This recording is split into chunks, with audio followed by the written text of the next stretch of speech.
Gentlemen, what is going on today? My name is Ryan Mickler. I'm your host and the founder of the Order of Man podcast and movement. Welcome here today. Guys, this is a podcast about helping all of us, myself included, become better men. So I don't care if you're a man at the height of his success in whatever metric you want to look at, or at the bottom of the totem pole. It really doesn't matter to me. Wherever you are in life, it's my goal to bring you conversations and tools and resources to help you level up your life, to help you achieve new levels of success, to help you sustain what you currently have, and also to help dig yourself out of the pit of despair that you may find yourself in. Lord knows I found myself in each one of those positions, and I need the help just as much as you guys do, which is why we interview some amazing, amazing men, extract their knowledge, extract their wisdom, and deliver that to you, hopefully in a way that allows you to apply it in your life. I've got a really important discussion on boundaries today, why they're important, and how a man builds those boundaries to ensure he has healthy relationships with himself, with his friends, his colleagues, his coworkers, his family members, and everybody is served by the boundaries he builds. Before I get into that, I want to let you know that we have a free course available to you called 30 Days to Battle Ready. 30 Days to Battle Ready. And when you sign up, again, it's free. When you sign up, you're going to get access to a series of emails over the next 30 days that are going to help you create vision for yourself in what it is you want to accomplish the rest of the year 2023. It's going to help you identify tactics, 4 key tactics that you can focus on each and every day to accomplish your most important goals and objectives. And then last, to help you develop checkpoints along the way to ensure that you're on the right path. And if you're not, then you can adjust quickly and efficiently and move forward with confidence, knowing that you're on the right path to success. So you can check that out at orderofman.com/battle ready, orderofman.com/battle ready. And the first assignment is to reach out to me with your biggest struggle. And then I'm going to respond back to you, and we'll get the thing started. Again, orderofman.com/battle ready. All right, guys, let's talk about boundaries. I talked about this because, or I want to talk about this because this is something that's important in my own life. As I've established healthy boundaries, I always have better relationships with people. If I let people walk all over my boundaries or my beliefs or my values, or even things that I haven't clearly articulated or communicated, I know that I end up being frustrated. The people I want to have relationships with end up being frustrated, and it's not good. A lot of nice guys, a lot of you listening to this podcast are probably quote unquote recovering nice guys. If you are allowing other people to trample all over your beliefs, your ideas, your thoughts, your goals, your dreams, your desires, or what you want, then needless to say, it's not going to be a fulfilling experience for you in that relationship. So I don't care if it's a marriage, relationships with your children, relationships with colleagues and coworkers or friends. Having clear, set, clearly communicated boundaries is crucial for any healthy and thriving relationship. So let's talk about 10 points that I've identified that are going to help you as a man develop and make more powerful boundaries. And of course, we'll talk about how to communicate them as well. Number 1 is you have to prove your worth. Prove your worth. Now, in this one, I put in parentheses, to yourself. All right. We're not trying to prove ourselves to anybody else. We don't need anybody's validation. We don't need to prove what we're trying to do to other people. But what we ought to be considering is, do we know that we're valuable? Do we know that we have value to add in our relationships or in the marketplace? And the more that you prove your worth to yourself, the more capable you are of communicating boundaries that frankly are difficult to communicate, especially if you've never done this before. But if you know you're valuable, if you know you have worth, if you know that you're important, if you know that at work, you're an important integral part of that work environment, or in your community, you're an important part of the community, or in a relationship that you're important as a husband or a father, then you're going to value your time. You're going to value your energy. You're going to value your efforts, and you're not going to carelessly and frivolously toss those things to people who don't frankly deserve all of that time, resource, energy, etc. And you do that by developing confidence. And you develop confidence by proving to yourself that you can keep your commitments. So if you say to yourself, I'm going to get up in the morning and I'm not going to hit the snooze and I'm going to go work out, and that's exactly what you do, you are proving that you are valuable, not to anybody else. Nobody else might even see it or acknowledge it. but you will know that you did it. If, on the other hand, like I did this morning, put this disclaimer out there, that you said you're going to work out and you get up and you don't go do it, then you're disproving your worth and you're ruining credibility with the most important person, which is yourself. And I did that this morning. I'm not above doing that. I just want to let you know and be honest with you that I don't have this stuff figured out. I don't have 100% on this. Nobody does. And if they tell you they do, they're lying. So be wary of that. But the most important thing is that if you make commitments to yourself, if you make promises, if you make goals, if you have desires and dreams and hopes and all of these other things, then prove to yourself that you're worthy by accomplishing those things, or at a minimum, setting out to accomplish those things and being a man of your word. Number two, and these aren't in any order, but you really ought to examine your values. What is it that you value? Do you value honesty? Do you value integrity? Do you value hard work? Do you value loyalty and commitment and sacrifice? These are things that I personally value. What is important to you? Is your time valuable to you? I mean, how many times do we tell ourselves, oh, my time is so important. It's so important. Well, cool. Well, show me your calendar. And you look at a man's calendar and he's not proving that his time is valuable. He's wasting time. He's dinking around. He's chasing meaningless pursuits. He isn't efficient with how he manages his schedule. And so he says his time is important. He says he values his time, but he really doesn't. Or he says that his family is important.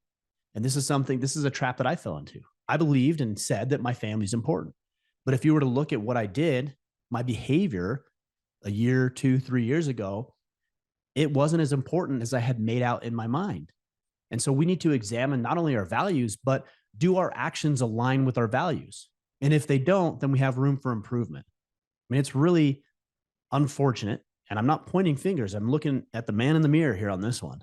It's really unfortunate that we tell ourselves that we value certain things, but our actions aren't in alignment with those values.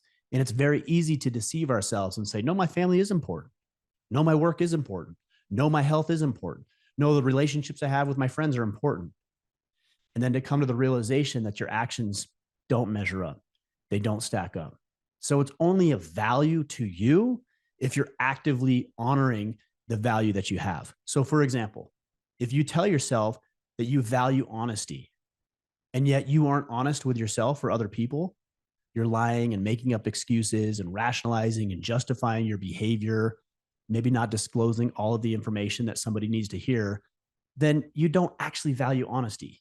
You like the idea of honesty. You think it's something that's important, but you don't value it. Because what if you really valued it? Like, what if you bought a brand new car today? You went out and you spent 80 grand on the latest truck, the new GMC pickup. You spent 80 grand on this thing. And what would you do with it? Well, you'd get the oil changed. You'd make sure the kids don't bring their McDonald's Happy Meal in there.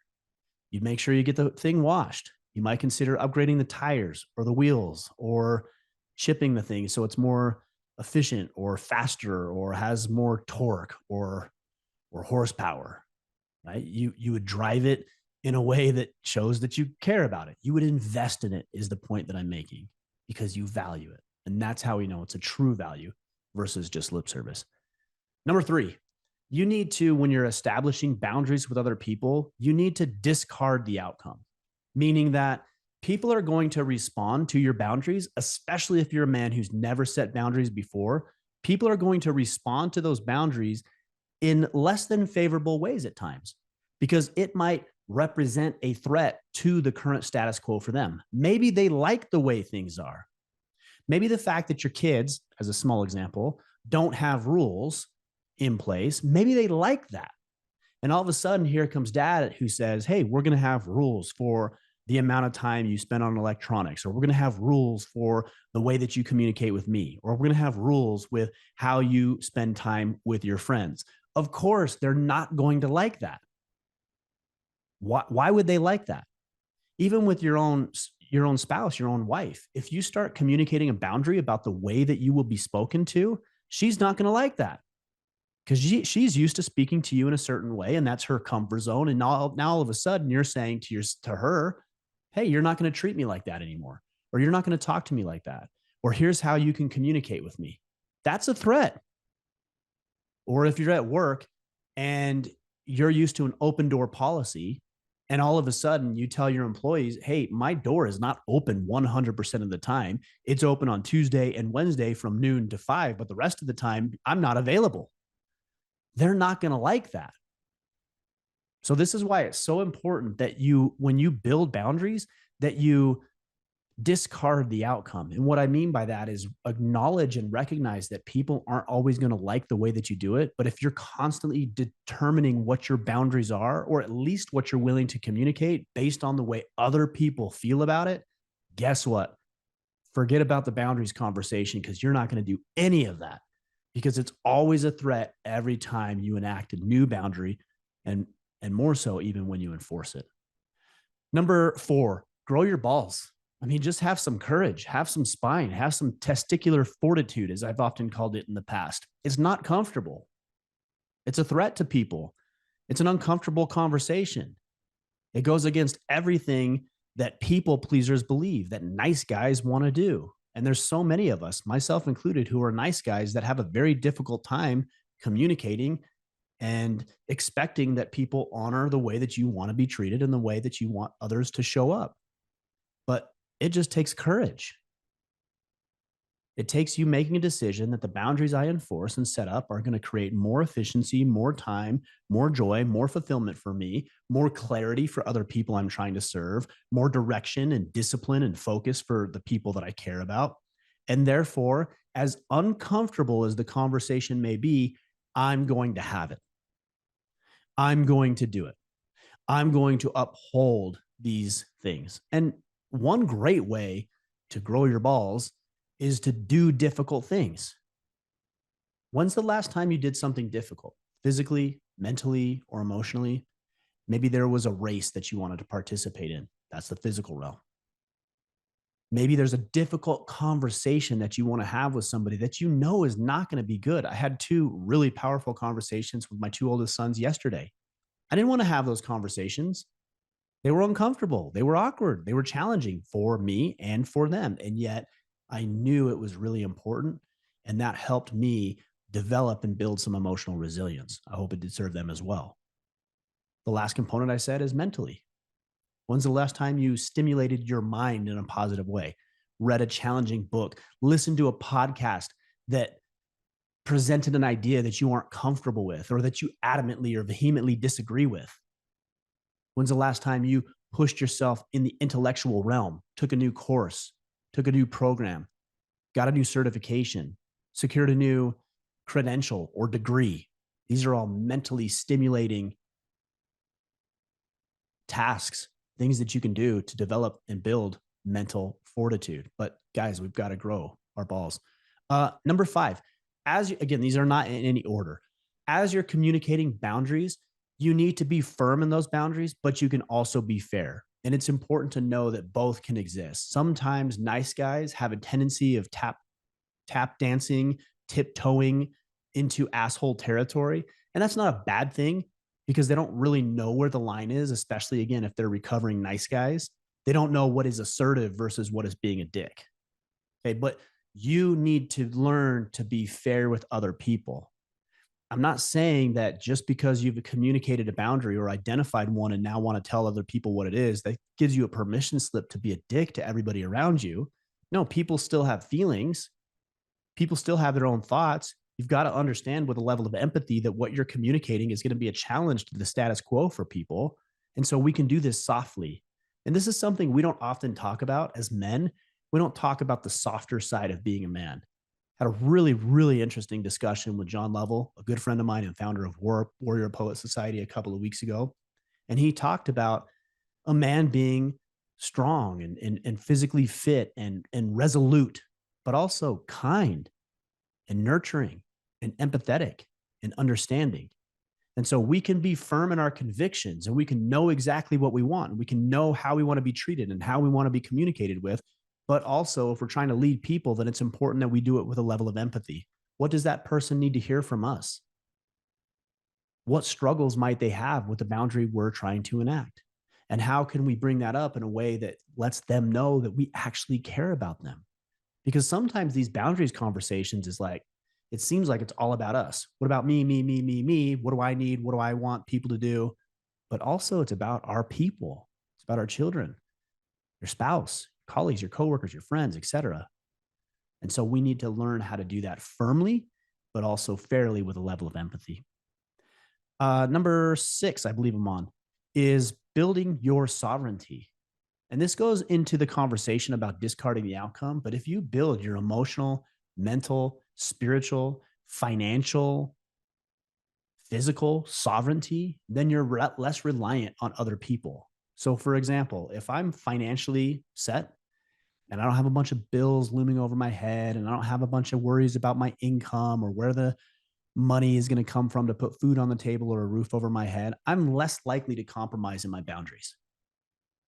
Right? Let's say you have at work, hey, I'm an honest person with integrity. And then your boss comes to you and asks you to do something that's not aligned with your integrity. But let's also say that you're broke, you're financially destitute, you've got debt up to your eyeballs. Are you more or less likely to compromise your boundaries and your values in that moment? Of course, you're less likely because you have bills to get paid. You have a mortgage, you have food you need to put on your kids' table, you have a roof you need to put over their head. They just signed up for football and you got to pay their enrollment fee for football and buy them new pads. You've got to do all of those things. And if you're not financially set in this circumstance, then you're going to compromise your values because you care more about making sure that your kids get or that you have food on the table than you do about your values. And I don't think that's entirely wrong. But what if you didn't have to make that decision? What if you were already financially free? What if the income was rolling in? What if you already paid off all your debt? And now somebody comes to you and asks you to compromise your integrity, and you have the opportunity to walk away because you're sovereign, you're free. You're free of their influence and their, in this case, their monetary carrot that they're dangling over you. One of my early advisors in my financial planning practice told me a story that he wanted to go out on his own. He no longer wanted to work with the financial firm he was working with. And he walked in full of confidence to the manager's office and he said, "Hey, I'm quitting." And the manager said, "You can't quit." He's like, "You'll never make it. You'll never survive. It doesn't work like that. In this industry, you need to work with an organization." And what my mentor said to him at that time is that I would rather be a bitch. Excuse me. I'd rather live in a not be a bitch. I'd rather live in a cardboard box than be your bitch for the rest of my life. And he walked away. And now he owns a multi-billion-dollar organization as far as assets under management because he was willing to do that. And he wasn't willing to, I messed that up initially, be somebody else's bitch, that he was willing to live under a cardboard box before he sacrificed his values. And look where he is now. And how many of us aren't willing to make those decisions and aren't willing to put our money where our mouth is? Be sovereign, guys. Get yourself fit. Get yourself financially free. Pay off debt. Learn how to make more money. Learn a new marketable skill that you can make money with. Go to the gym. Lose 10, 15, 20, 30, 50, 100 pounds. Or get fit. Get strong. Get off the medication. Stop having to go to the doctor so much and relying on the medical world for all of the issues that you might deal with. Build up some mental and emotional resiliency by doing things difficult that now you have the fortitude to be able to work through your own problems because you did something difficult today. This is crucial. Number 7, add weight to your words. I mean, how many times do we tell people, the people that we love most, I'm going to do that. I'm going to take out the trash. I'm going to go to the gym. I'm going to change my ways. I'm going to stop drinking. I'm going to start that business. I'm going to go lift. I'm going to get strong. I'm going to pay off our debt. And then we don't do anything, right? Not a thing. There's no weight to your words. And so when you tell people, hey, I expect to be communicated with this way, they're like, yeah, sure, whatever. Because every time you say something else, it means nothing. And all I need to do is wait a couple of days or a week or two until you lose your appeal to be able to do this. And then we can walk all over you again. Guys, what we say is important. If we say we're going to show up, we need to show up. And again, let me be really clear on this. I'm not the expert. Just this morning, I told guys, hey, we've got a meeting at 10 o'clock Eastern. And they all showed up. Now I'm in Mountain Time. They all showed up at 10 o'clock Eastern. Guess who didn't show up? I didn't show up. Okay. And I didn't show up because I miscommunicated. And what I didn't mean 10 Eastern. I meant 10 Mountain, which would have been noon Eastern. That was a mess up on my end. But do you think that adds credibility and trust and fosters influence with these guys? Of course it doesn't. It does the exact opposite. Our word means everything. And when you have weight to your words and you say you're going to do something and you do it consistently and repeatedly forever, then when you start to communicate boundaries, people are like, oh, this guy must mean it. Because when he says something, he does it. And you're going to have less pushback when you have weight to your words. Number 8, don't give an inch because they'll take a mile. Guys, boundaries are boundaries. All right. It doesn't mean it's not a lot. I don't even like the term line in the sand because sand, you can just rub through it. It's I would say like line in the concrete, line in a rock. Okay. I don't want line in the sand that somebody can just walk over or rub over or move the line. That's not what I'm after. I'm after a line in the concrete, in the rock, immovable, impenetrable. Now, I'm not saying we can't adapt and adjust. All right. I might have certain boundaries about my work hours, but if I get a phone call and my son broke his leg at football practice, you can bet that I'm going to be changing my schedule so that I can go take care of my son at the hospital. Of course. So don't misunderstand me. But what I'm saying is that just because somebody starts to cross that boundary and it becomes a little awkward or uncomfortable for you, does it give you permission to then draw a different line in the sand? Discomfort is not the variable that allows us to change our boundaries. And if it is, then you don't really have a boundary. You have a hope. I hope people will treat me kindly. I hope people will respect my time. I hope I won't have any fires that I need to put out today. I hope my wife stays with me. But that's not a great way to operate. The best way to operate is this is what I'm going to do. This is what I want. These are my rules for engagement. These are my boundaries, and I'm going to make it happen. Come hell or high water. And the only thing that's going to keep me from doing that is difficult, dire, unknown circumstances, like a child breaking their leg or their arm, for example, or a fire, as in a literal fire at your home that you have to take care of. And so you got to adjust. But everything else is serious, because if one person starts to cross over that threshold and you let them, that isn't where it ends. Oh, just this once. Guys, it doesn't happen like that. Just this once turns into a common reoccurring theme. So draw your line in the sand, not in the sand, in the rock. Don't give an inch or they'll take a mile. Number 9, enlist reinforcements. Guys, it's okay to have other people in your corner. It's okay to watch what other people do. It's okay to, I wouldn't say use other people to enforce your boundaries, but if you see that there's strong people who are upholding and enforcing their boundaries, that's going to help you do the same. Because you can see people and how firm and committed and resolute they are towards their goals and their desires and their dreams. You can see it. You can acknowledge it. And because you see it in other people, the idea is that because you're around them, it will motivate and inspire you to do challenging, difficult things, even though you may be uncomfortable with doing it. So who are the people that you look up to? Who are the firmest people? Who are the most successful people? Who are the people that are killing it in all aspects of life? And what can you learn from them about the way that they honor their own boundaries, the way they communicate boundaries, and the way they get their jobs done? Enlist reinforcements. And the last point, excuse me, that I made here is that it's very important that we respect the game. And what I mean by that is other people's boundaries.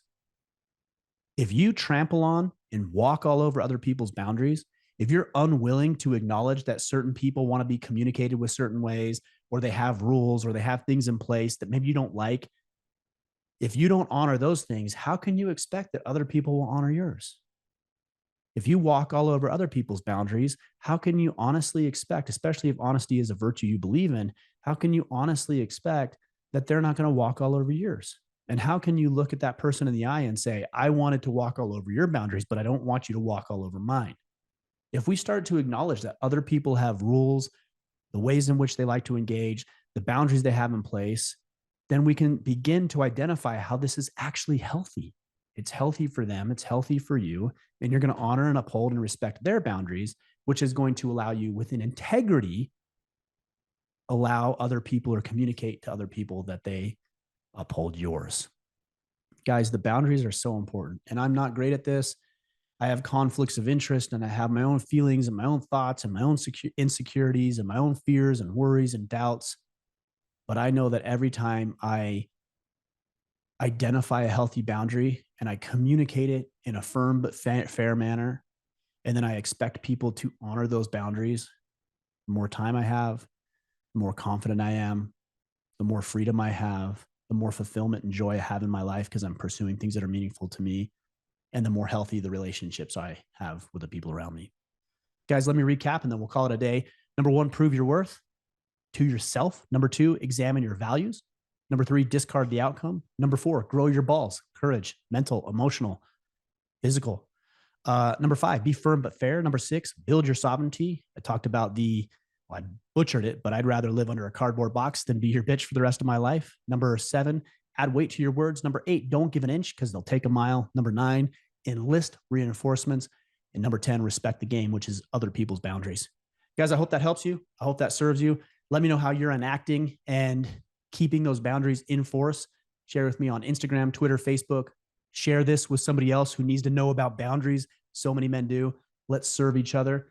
And the last thing I would say to you guys is check out that Battle Ready program at orderaman.com/battle ready. It's a free program available to you, and it's going to help you get clear on your vision, your goals, your tactics, and the checkpoints along the way, also utilizing effective and healthy boundaries. All right, guys, we'll be back on Friday, or this is Friday. We'll be back next week for our interview show. Until then, go out there, take action, and become the man you are meant to be.